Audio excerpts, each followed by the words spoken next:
ಮತ್ತು JDSನವರು ತಿರುಕನ ಕನಸನ್ನು ಕಾಣ್ತಾ ಇದ್ದಾರೆ ಅನ್ನೋಂಥ ಒಂದು ಆರೋಪ. ನೋಡಿ, ತಿರುಕನ ಕನಸದನೋ ಅಥವಾ ಹಾಲು ಕುಡಿದು ಸಾಯ್ತಾರೋ ನೀವೇ ನೋಡಿ, ಕಾದು ನೋಡಿ.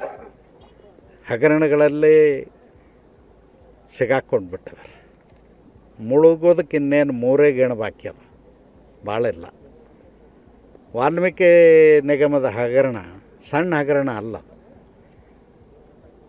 ಸರ್ಕಾರದ ಖಜಾನೆನೇ ದರೋಡಿ ಮಾಡಿದ್ದಾರೆ, ರೆಡ್ ಹ್ಯಾಂಡ್ ಆಗಿ ಸಿಕ್ಕೊಂಡಿದ್ದಾರೆ.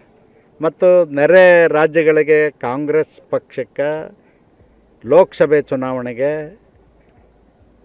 ಹಣ ಕೊಟ್ಟಿದ್ದಾರೆ. ಇದೆಲ್ಲನೂ ಕಣ್ಣು ಮುಂದೆನೇ ಇದೆ.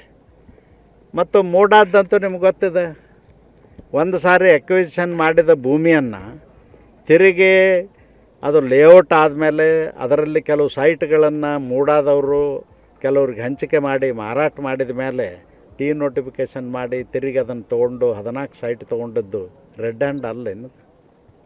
ಅದಕ್ಕೆ ಈ ಹಗರಣಗಳಲ್ಲಿ ಕಾಂಗ್ರೆಸ್ ಸರ್ಕಾರ ಉಳಿಲಿಕ್ಕೆ ಸಾಧ್ಯ ಇಲ್ಲ. ಅನೇಕ ಕಾಂಗ್ರೆಸ್ಸಿನ MLAಗಳು ಚಡ್ಪಡಿಸ್ತಾ ಇದ್ದಾರೆ. ನಾವು ಯಾವಾಗ ಇದನ್ನು ಕಾಂಗ್ರೆಸ್ಸಿನ ಖಿಲಾಪದಿಂದ ದೂರ ಹೋಗೋಣ ಅಂಥೇಳಿ ಅದಕ್ಕೆ ಕಾದು ನೋಡಿ. ಅಂಥವ್ರು ಯಾರು?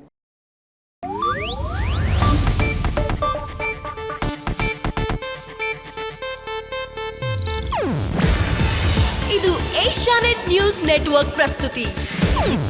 ನೀವು ನೋಡ್ತಿದ್ದೀರಾ ಏಷ್ಯಾನೆಟ್ ಸುವರ್ಣ ನ್ಯೂಸ್.